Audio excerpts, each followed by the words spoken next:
Y ya cuando repasamos el diagrama P versus T, en donde teníamos los diferentes cambios de fase, entonces vamos a repasar los conceptos de calor latente, un concepto de equilibrio de fase, cambio de fase. Ok, el cambio de fase ya sabemos que es pasar de un estado, lo que llamamos nosotros de un estado a otro, ya sea sólido, líquido, líquido a gas o entre ellos a la inversa, ¿verdad? Entonces, siempre existe un equilibrio de fase. ¿Qué quiere decir? Que siempre hay algo de la siguiente fase presente, aunque nosotros no lo veamos. Entonces, por ejemplo, cuando tenemos un líquido, siempre en la superficie del líquido vamos a tener algo de gas. Y ese gas va a estar condensándose y volviéndose, y otras moléculas van a estar saliendo. Y siempre tenemos algo de gas ahí encima. Si casualmente cuando tenemos un líquido que está cerrado, así como este, pues no tenemos ese gas, digamos, ese vapor se va quedando allá adentro. Pero si estamos en un lago, en un río, o simplemente una palangana que está en el patio de la casa con líquido, resulta que el nivel de líquido va bajando. ¿Por qué? Porque el viento pasa y se lleva esas moléculas de vapor y no las deja que vuelvan otra vez al líquido. Entonces el nivel puede ir cambiando dependiendo de la temperatura. ¿Y qué pasó? Pasamos de líquido a gas sin que viéramos hervir la sustancia. Siempre pensamos, ok, el cambio de fase de líquido a gas para el agua es a 100 grados centígrados a la presión a la que vivimos, y ahí vemos el vapor yéndose a gran velocidad. Pero cuando estamos a bajas temperaturas, como la temperatura ambiente o un poquito más, siempre hay algo de vapor que si hay viento se va a llevar ese vapor y entonces vamos a tener evaporación. Y entonces siempre les digo, es diferente la evaporación de la vaporización. La evaporación es a cualquier temperatura. Es ese paso de líquido a gas sin llegar a la temperatura de ebullición, porque no tenemos aire quieto. Digamos, aquí adentro de esta botella, encima de esta agua, tenemos aire quieto, porque él no se está moviendo, está cerrado. Pero si estuviera afuera, sí tenemos aire moviéndose y él se está llevando moléculas de vapor de esa agua. Ok, entonces siempre hay un equilibrio de fase ahí que usualmente nosotros no lo estudiamos ni lo consideramos, pero sí existe y pues en otros cursos y en otras carreras sí se estudia con mucho detalle, ¿no? Cuando tenemos un sólido que empezamos a calentar, voy a agrandar eso, un sólido que empezamos a calentar, él empieza a subir de temperatura hasta que llega el momento en que empieza a pasar al estado líquido. Sería como que calentemos hielo, ¿verdad? Al principio él está en estado sólido y a medida que vamos calentando va pasando al estado líquido. Siempre sabemos que la temperatura en el cambio de fase se mantiene constante.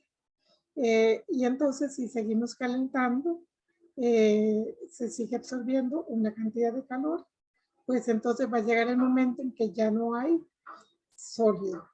Y entonces en ese momento, si estamos calentando y seguimos calentando, el líquido va a empezar a calentarse y va a ir cambiando su temperatura. Entonces siempre en los cambios de fase tenemos un equilibrio entre las dos fases y el calor que se absorbe entre que, por ejemplo, hay la primera gotita de agua presente junto con el hielo y que ya tenemos el último pedacito de hielo y ya solo tenemos líquido, ahí mantenemos la temperatura constante. Y ese calor que se absorbe se llama calor latente de fusión. También se ha mencionado en lo que es la química general, ¿no? Seguimos calentando y el líquido empieza a calentarse hasta que llegamos a el cambio de fase porque llega a la temperatura de ebullición. Y a esa temperatura de ebullición empieza a gran velocidad a cambiar de estado líquido a estado de vapor. Y mientras coexisten esas dos fases, líquido y vapor, vamos a tener temperatura constante, ¿no?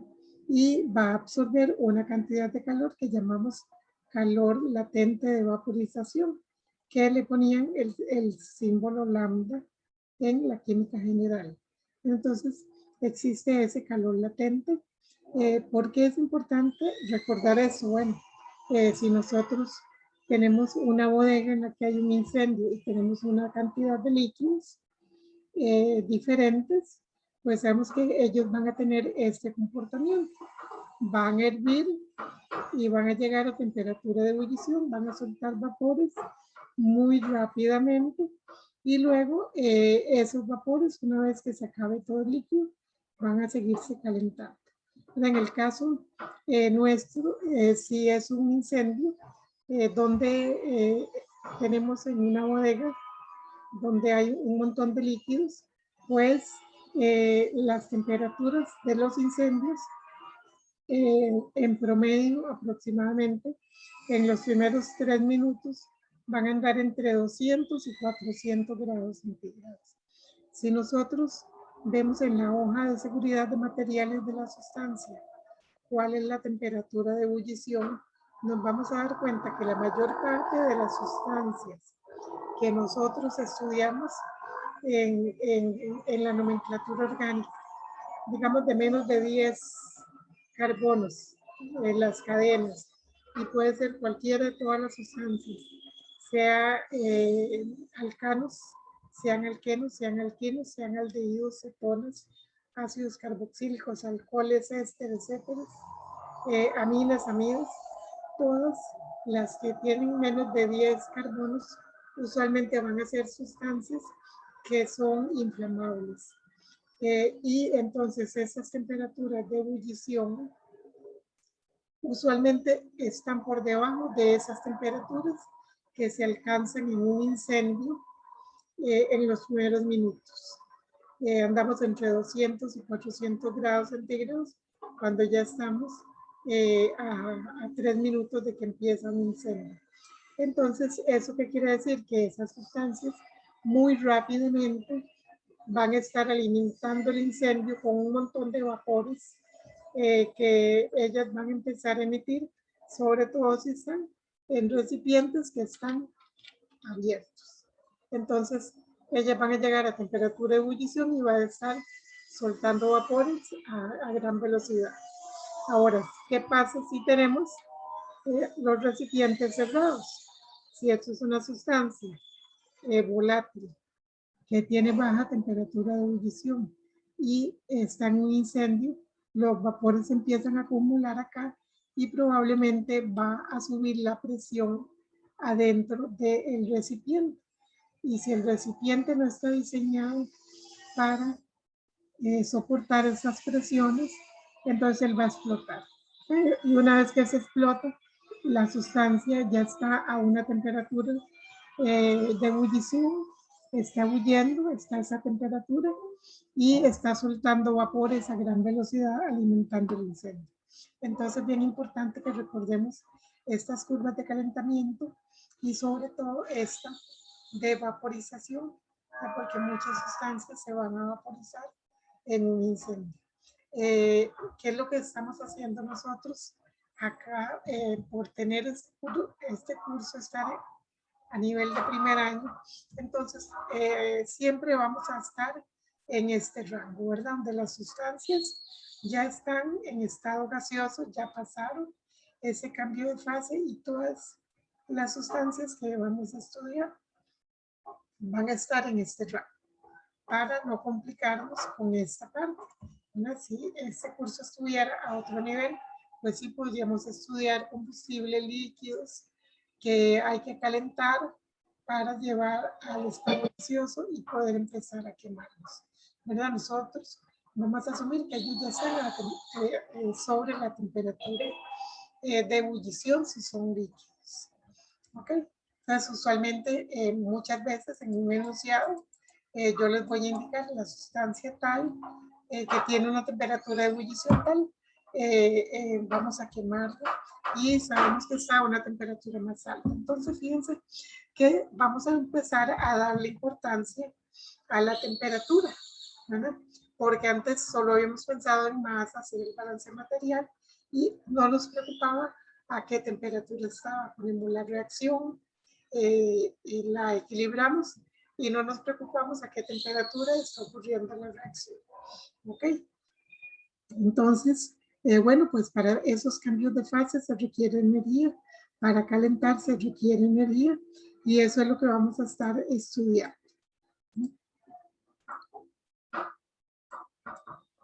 Ok, entonces, una de las formas en que nosotros vamos a obtener energía cuando estamos con la reacción de combustión es ese calor de reacción. Ella es exotérmica. Entonces, ese calor de reacción lo va a estar liberando a los alrededores. Y cuando hablamos del calor de reacción de una sustancia, ellos están tabulados, los podemos encontrar en la literatura como calor de reacción. Y entonces, es el calor que se transfiere hacia o desde un sistema, ¿verdad? Hacia un sistema cuando él es endotérmico, desde un sistema cuando él es exotérmico. Desde ese sistema que ocurre una reacción en donde los reactivos se transforman en productos. Y ese calor se mide cuando los productos tienen la misma temperatura que los reactivos. Entonces, quiere decir que iniciamos la reacción, los reactivos tienen una cantidad de energía, ¿verdad? Ellos ya llevan una cantidad de energía, entonces empieza la reacción química y va a existir, esta es una reacción endotérmica. La reacción exotérmica tiene el diagrama un poquito diferente. En la reacción exotérmica, como la nuestra, los reactivos inician con una cantidad de energía y como liberan energía a los alrededores, cuando terminan los productos tienen menos energía. Y entonces por eso la curva de calor de reacción puede ser versus tiempo, ¿verdad? Es de esta forma. Empieza en un valor más alto y termina con los productos con menos energía. Y este calor se mide a la temperatura a la que inician los reactivos. Usualmente los datos que tenemos tabulados son ATPM, entonces esos calores de reacción son a 25 grados centígrados. Entonces, se mide el delta H que tienen los reactivos a 25 grados centígrados. Se ocurre la reacción, ahorita hablamos de eso. Ocurre la reacción y cuando tenemos los productos, sabemos que ellos van a estar calientes, ¿verdad? Sí sabemos, pero vamos a esperar a medirles la energía hasta que ellos estén a la temperatura, a la misma temperatura a la que tenían los reactivos cuando empezaron. Entonces, cuando medimos esa energía a esa temperatura, va a ser menor que la de los reactivos. Y por eso el delta H para las reacciones exotérmicas es negativo, ¿verdad? Porque es la energía del final menos la energía inicial. Y eso es una resta de un número más pequeño y un número más grande. Y siempre las reacciones exotérmicas van a tener delta H de reacción negativo. Okay. Si fueran endotérmicas, están absorbiendo calor y tienen delta H positivo. Ahorita vamos a ver ejemplos. Okay. Pero la reacción nuestra, lo que estamos estudiando, es exotérmica y ocurre de esta forma. Resulta que hay, para que la reacción ocurra, hay una energía de activación que que se necesita para que la reacción pueda, disculpen, se necesita para que la reacción pueda ocurrir. Ok, y eso es lo que llamamos energía de activación. Entonces, esa energía de activación, ¿en qué se usa? Por ejemplo, tenemos unas sustancias, ellas están compuestas por diferentes átomos, ¿verdad? Carbono, hidrógeno, si son combustibles, si son alcanos, pueden tener oxígeno, si son alcoholes, éteres, ácidos carboxílicos, o lo que tenga oxígeno, pueden tener nitrógeno, ¿verdad? Entonces, tienen que romperse esos enlaces que hay para que existen y que hacen que hayan moléculas de la sustancia. Entonces las moléculas se rompen.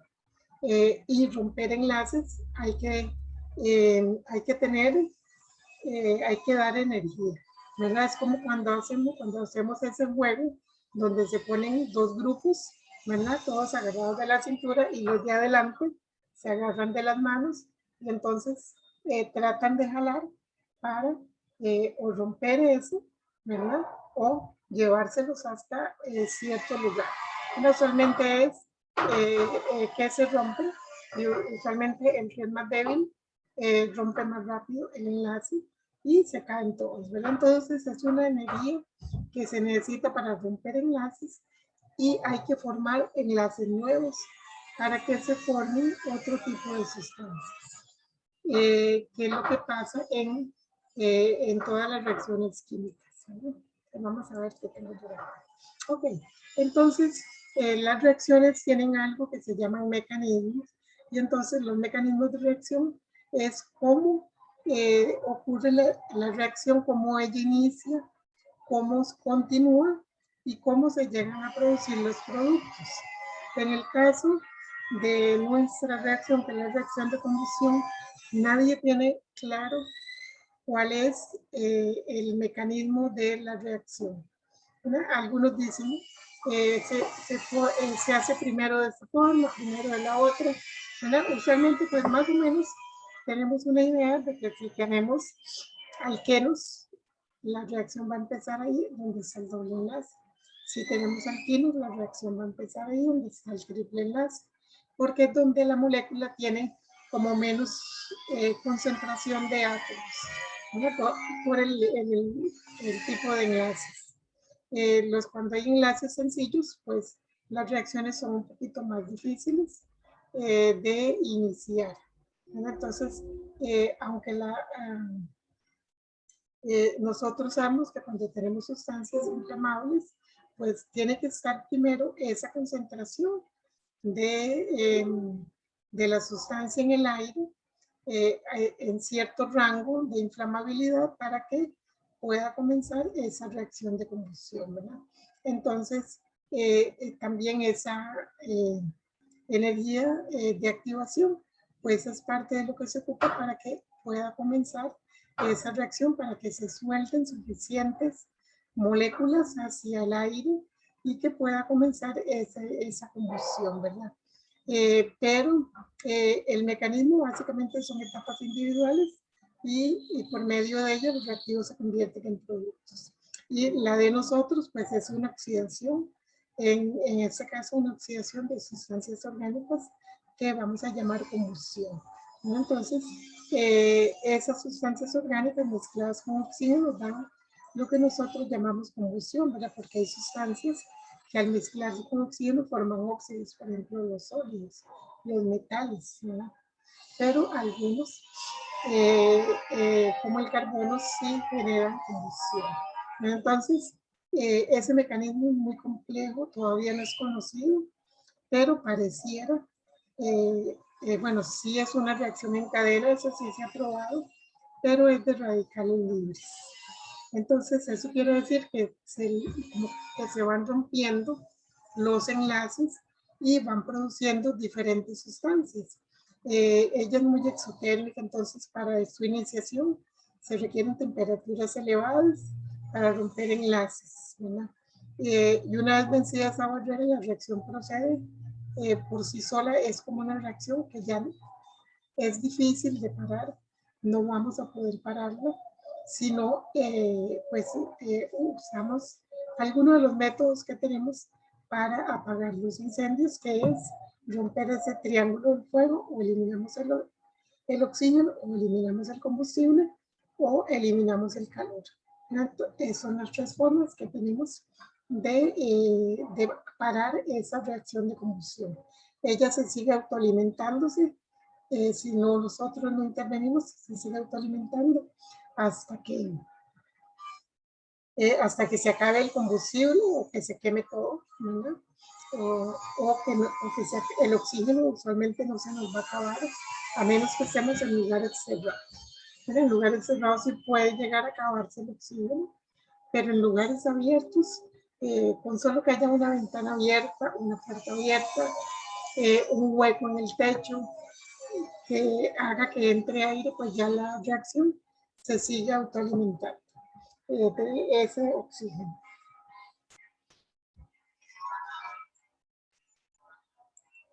Ok, vamos a intentar imaginarnos cómo es la reacción de combustión, entonces vamos a usar el hexano. Entonces, el hexano C6H14 reacciona con oxígeno y produce CO2 y agua. Equilibramos la reacción y nos queda de esta forma. Entonces, vamos a imaginar que se rompen los enlaces del carbono y hidrógeno acá, y entonces cuando terminen, van a estar juntos de esta forma, ¿verdad? Igual se rompen los enlaces del oxígeno, entonces van a ver algunos oxígenos van a seguir juntos, otros van a estar separados, ¿verdad? Van a ver carbonos con hidrógeno juntos, o carbonos solos, o hidrógenos solos, o puede ser que hayan dos carbonos con hidrógeno juntos, no se sabe, ¿verdad? Pero lo único que sí se sabe es que a lo último vamos a tener CO2 y agua. ¿Y por qué digo que a lo último? Porque se ha comprobado por análisis que han hecho de lo que es la combustión de una candela. Una candela quema parafinas, las parafinas son alcanos, han tomado muestras de una candela quemando, de ese humo, y resulta que el humo de una candela quemando ha tenido toda clase de sustancias orgánicas de bajo peso molecular. Bueno, tiene aldehídos, tiene cetonas, tiene ácidos carboxílicos, tiene alcanos de cadenas más cortas, alquenos, alquinos. Bueno, entonces, ¿qué pasa? Que cuando tenemos ese humo de la combustión, vamos a tener una mezcla de sustancias orgánicas que son porque la reacción no ha terminado. A lo último, todas esas sustancias, cuando tenemos un sistema cerrado en el que le permitimos que todos esos humos se terminen de quemar, pues vamos a tener CO2 y agua. ¿Por qué? Porque sabemos que todas las sustancias orgánicas se queman y cuando la combustión es completa, producen este CO2 y agua. Ok, entonces podemos imaginarnos si los carbonos son azules, los hidrógenos rojos y el oxígeno verde, que ellos se separan, ¿verdad? Se rompen esos enlaces, entonces ven, aquí tenemos 1, 2, 3, 4, 5, por ahí andan los 6 carbonos, los 14 hidrógenos andan por ahí, 1, 2, 3, 4, 5, 6, 7, 8, 9, 10, 11, 12, 13, 14, 15. Bueno, ahí están todos. Bueno, espero que no me haya pasado la cuenta. Están los hidrógenos. Y entonces es como, imaginémonos que es como el baile, ¿verdad? Ese donde estamos todos bailando en pareja, bailando, y después dicen, todo el mundo para la música y todo el mundo tiene que conseguir una pareja. Entonces, algunos se emparejan y otros no. Porque siempre hay alguien que va a quedar sin pareja, ¿ok? Entonces, imaginémonos que están todos separados, en algún momento se juntan dos oxígenos, en otro momento, pero van a tender a formar esta sustancia que es el CO2 y el agua. Entonces empiezan a juntarse cada carbono va a producir CO2, el oxígeno va a producir en parte CO2, en parte agua, y cuando terminemos el baile, por decirlo así, entonces van a estar acomodados de forma que lo que tenemos es CO2 y agua. Igual sabemos que el oxígeno tiene electrones de esta forma, tiene 6 electrones, el carbono tiene 4 electrones, por eso es que forma 4 enlaces y el hidrógeno un electrón. Entonces cada uno de estos que veíamos, ellos están con sus electrones y qué es lo que están tendiendo a buscar dónde hay electrones para terminar de formar aquella estructura de Lewis que tiene 8 carbonos alrededor. Entonces el carbono va a tender a formar una estructura que le complete los electrones que le faltan para tener 8. Entonces, el CO2, un carbono, y entonces es como que vienen 2 oxígenos y se produce el CO2, ¿verdad? Un oxígeno por este lado, por acá. El agua, tenemos el hidrógeno y entonces él se pegan 2 hidrógenos y con un oxígeno y tenemos el agua. La cuestión es que no sabemos exactamente y todavía hay mucha gente que ha tratado de explicar la reacción de combustión, ¿verdad? Ellos no están solos, los átomos, ¿verdad? Tienen electrones, tienen diferentes posiciones. Recuerden que tienen diferentes niveles, hay niveles S, P, D y F. Los mecanismos tienen 3 pasos, básicamente la iniciación, la propagación y la terminación. Bueno, entonces imaginemos que en la iniciación se están rompiendo enlaces, en la propagación se están formando enlaces con la sustancia y ya cuando termina ya todas las moléculas están nuevamente, digamos, neutras, están estables en la sustancia que se va a producir. ¿Ok? Entonces, de todos, siempre los átomos van a buscar la estructura estable, que es la que tiene 8 electrones, que es la estructura de los gases nobles, ¿verdad?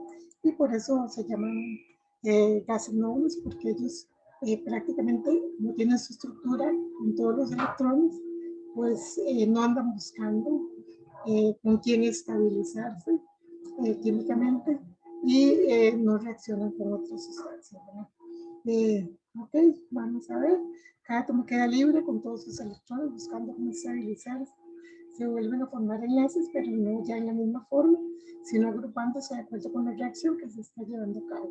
La forma y la estructura molecular influyen cómo se agrupan y se requiere una energía de activación para que las reacciones se lleven a cabo a cierta velocidad. Mientras la reacción ocurre en momentos en que las sustancias que están dentro del sistema tienen niveles de energía sustancialmente altos. Esa es aquella curvita alta que se veía en la curva de delta H de reacción, ¿verdad? Y la energía de activación, la energía de activación es la que se ocupa para que se formen estructuras intermedias a medida que el mecanismo de la reacción se desarrolla y se necesita energía para romper enlaces y energía para formar nuevos enlaces, ¿verdad? Y esto se lo leo para no, si montones de científicos no han podido explicar exactamente cómo es la reacción de combustión, pues yo no voy a pretender hacerlo. Entonces estoy usando la explicación que ellos hacen. Entonces tenemos esa energía de activación, tenemos la energía de reacción, el delta H reacción, que es la diferencia entre la energía de los reactivos, que es esta, y la energía de los productos, que es esta, ¿no? Y esa energía de activación es la mínima necesaria para que se lleve a cabo una reacción química. Si no tenemos esa energía de activación, pues la reacción no se va a llevar. Cada reacción tiene un calor de reacción y una energía de activación diferente. ¿Sí? Dependiendo de la naturaleza de la reacción, pues así vamos a tener valores. ¿Cuál reacción nos interesa a nosotros? La reacción de combustión. Entonces, vamos a hablar del calor de combustión. Y entonces, en esa reacción es donde vamos a enfocar nuestros esfuerzos. Ya hemos estudiado el tema en balance de material. Entonces, vamos a llamar calor de combustión el calor de reacción. de una reacción que se lleva a cabo como una combustión completa de un mol de un combustible dado a la temperatura y presión normales de referencia. Entonces, siempre cuando buscamos un calor de reacción va a ser para un mol. Por eso es que usualmente yo los acostumbro a que hagan la reacción con 1 gramo mol de lo que es el combustible. ¿Por qué? Porque así cuando leen el calor de reacción, ese es la temperatura, perdón, el calor que libera 1 gramo mol cuando se quema. Si lo tenemos multiplicado por 2, algunos como que le tienen miedo a los quebrados y donde tienen por ahí 13 medios, por decir así, quieren multiplicar todo por 2 para que les desaparezca ese medio. Ok, resulta que si hacen eso, el delta H que leen en la tabla va a tener que multiplicarse por 2 y generalmente se les olvida. Entonces, para que no tengan ese problema, es que vamos a siempre tener la reacción de 1 gramo mol de sustancia produciendo el CO2 y el agua, o sea, de esta forma. Siempre vamos a tener el 1 acá. Ahora que vamos a hacer los balances de energía para no complicarnos, ¿ok? Entonces, en esa tablita que les envié, hay una tabla, ¿ok? La buscan ahí para las próximas veces. Traten de darle vuelta.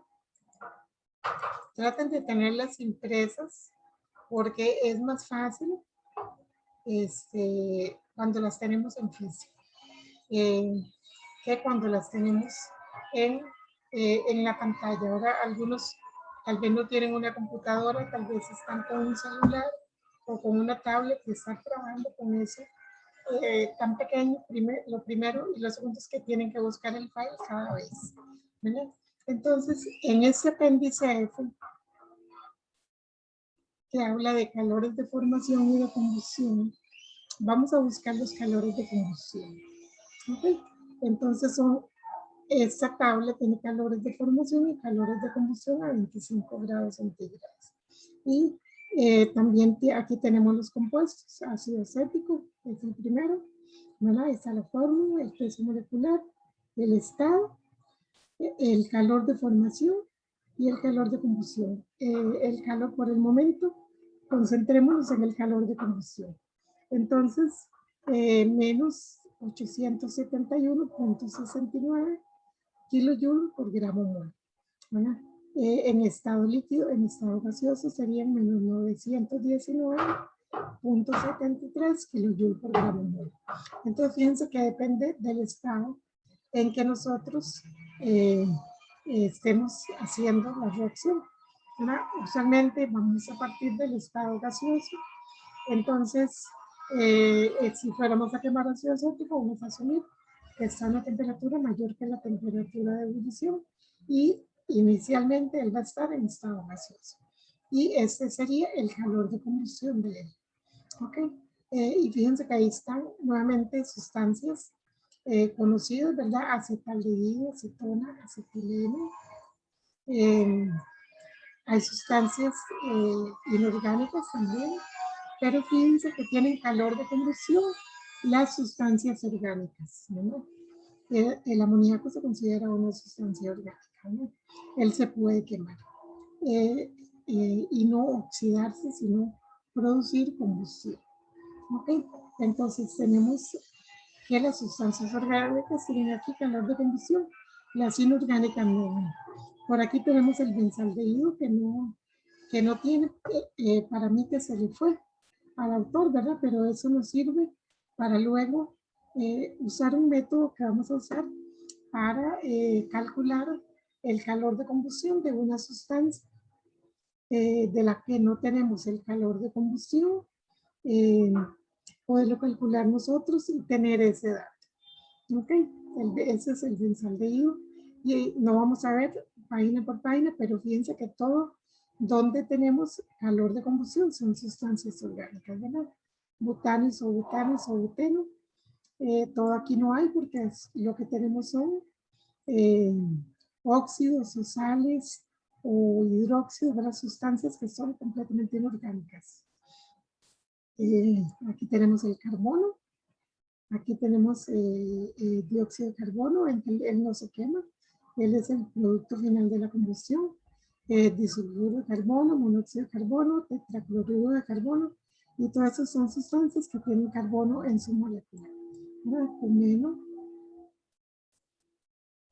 Y todo son sustancias, esa no la hemos visto mucho, pero es isopropilbenceno, pero sí se lo pueden imaginar. ¿Se acuerdan que es el isopropil? 3 carbonos. Y el carbono de en medio es el que está pegado al benceno. Ese es el isopropilbenceno. Aquí tenemos ciclohexano, ciclopentano, en estado gaseoso, en estado líquido, y todo aquí donde vemos que hay calores de combustión son sustancias orgánicas. Donde no las vemos, usualmente son inorgánicas. ¿Okay? Tenemos varias páginas de calores de combustión. Entonces aquí viene un ejercicio y entonces ustedes van a buscar estos valores. ¿Vale? Voy a cambiarme de pantalla. Ok, para el benzaldehído no tenemos, ya lo vimos, ¿verdad? Pero van a buscar para el butano, para el dióxido de carbono, que tampoco tiene, acabamos de ver que no tiene calor de combustión, ¿verdad? El agua tampoco va a tener calor de combustión porque ella es producto final de lo que es la reacción de combustión. Los demás sí. Entonces busquen y me van diciendo qué valor encontraron. Ok, yo voy a buscar acá en la lista y voy a llamar un nombre. Voy a llamar a Manuel por haber llegado tarde. Manuel, búsqueme el calor de combustión de primero, ¿verdad? Van a hacer todos. Búsqueme el calor de combustión del N-butano, ahí en esa tabla. Ok, pues lo voy.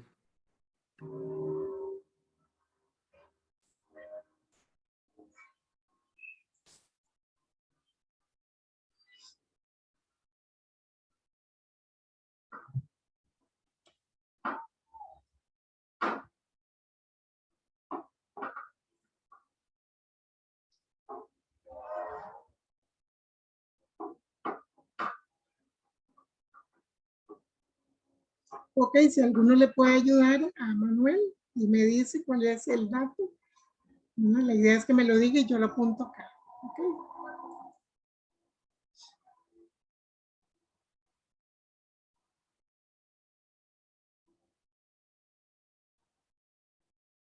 Ok, voy a darle en chupa chupa al que lo encuentre primero.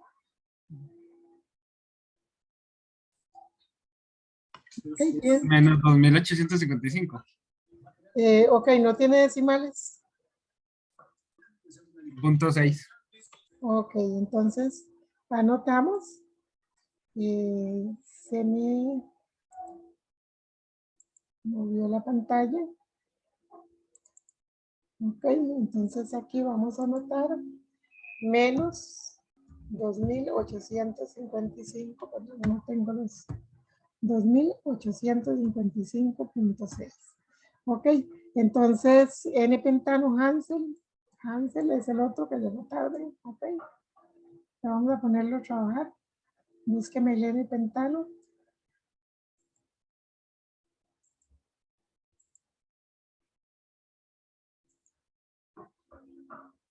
El dióxido de carbono, si ustedes lo buscan, él no va a tener una. El N-pentano Hansel. O alguno que le ayude, ¿verdad? Entonces busquen, voy a buscar el N-butano acá. Aquí está el N-butano, ¿verdad? Este fue el número. Ok, me lo dio como líquido. Está bien, en nuestras latitudes, el butano es líquido. Cuando nosotros vayamos a usarlo va a ser gaseoso, ¿verdad? Si lo quemamos en una reacción, entonces usaríamos este valor. ¿Ok? Vamos a indicar si es líquido o si es gaseoso. En este caso era líquido. Como yo no les dije cuál, está bien este. ¿Ok? ¿Ya encontraron el pentano? El N-pentano. Profe, menos 3509.5. Ok, ahí está. En calor de combustión, ven las unidades. Y fíjense que tiene este delta H, tiene un sombrerito arriba. Y ese sombrerito lo que quiere decir es que es por gramo mol. Cuando no tiene sombrerito, esto sería por kilogramo. Bueno, entonces, esa nomenclatura la usa Himmelblau, de ponerle un sombrerito a lo que es por gramo mol. ¿Ok? Menos 3509.5 para el líquido. También el pentano, el líquido a la temperatura a la que estamos. Entonces, como no les indiqué en cuál temperatura usar, menos 3509.5 era. Ajá. Ok, el agua, no le vamos a encontrar ningún valor. No le vamos a encontrar valor al agua. Porque ella es producto de la combustión, ella no se quema. Benzaldehído ya vimos que no tiene, ¿verdad? No, por lo menos no es que no tiene, sino que no está, ¿verdad? No está, vamos a ponerlo, no está en esta tabla. Vamos a calcularlo luego. El acetileno, ¿alguien ya vio el acetileno por ahí? Que me lo dicte.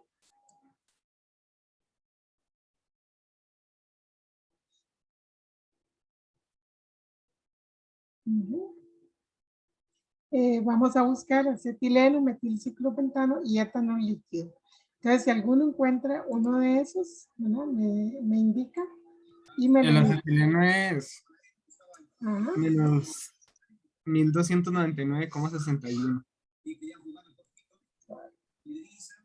Ese me volvió a, perdón.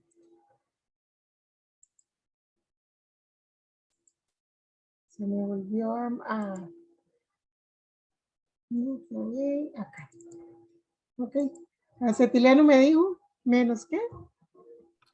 Menos 1299,61. Ajá, es gaseoso, ¿verdad? O líquido. ¿Qué dice? Profe, el metilciclopentano Ajá. dice que son menos 3937.7. Ajá. ¿Y el etanol? Ese alcohol etílico. Ajá. Ese está entre los primeros, creo. Vamos a ver.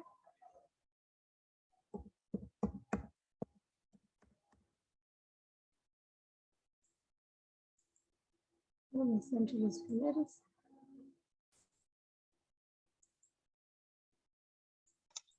Profe, eso me parece que es 1366, Ajá. Menos 1366. 366,91, sí. Exactamente. Ese es el valor del etanol líquido.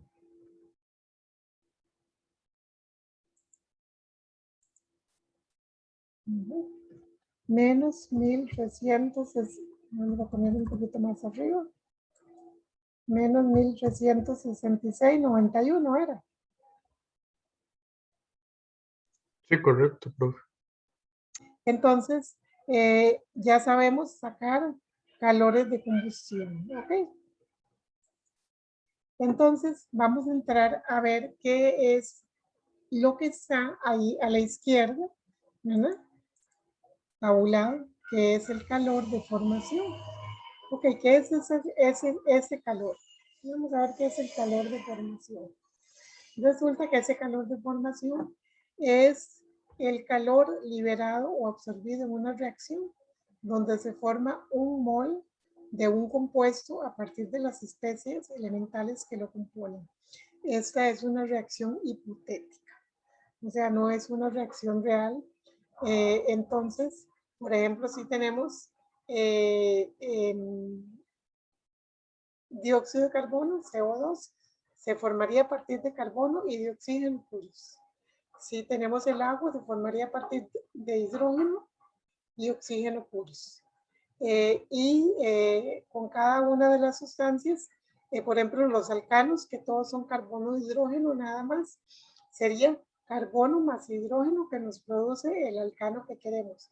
Obviamente tenemos que equilibrar la ecuación dependiendo de la sustancia. Y siempre es 1 gramo mol, ¿verdad? Aquí le pongo sin la generalidad, porque si estuviéramos trabajando con kilogramos, vamos a hablar de kilomoles. Si estamos hablando de gramo mol. Si estamos hablando de libra mol, ¿verdad? Pero entonces es 1 mol del compuesto. Entonces, independientemente de las fracciones o lo que nos